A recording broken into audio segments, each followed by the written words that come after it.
Hi, I'm Ken Oakes with Oakes Daylilies. I was just going to tell you a little bit about our daylily packing shipping process today.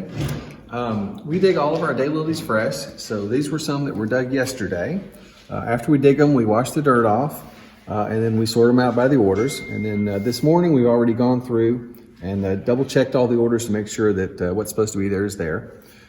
So I will just take these over to the packing table and we'll get them ready to ship. All right, so I've got the order. I will double check to make sure there's the right number of plants in there just one more time to make sure you're getting what you're supposed to get. Find the right size box. Then we use some of our packing material. We get questions time to time about the packing material we use. This is called Excelsior. We get it from the American Excelsior company, and we've used it for years. And this is a wood fiber product. I think they said that they use aspen that they get from only sources that are a part of the sustainable initiative or whatnot. So it's harvested responsibly. This is a great product. One good thing about it is it's biodegradable, so you can use it mulching your garden or whatever after you take it out of the box. So I'll put some of this in the bottom. Now I'll just pack the plants in there.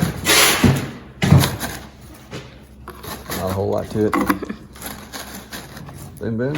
I'll put some more of the Excelsior on top. Then I'll add growing instructions. You get these with every order. It'll tell you what to do when you get your plants.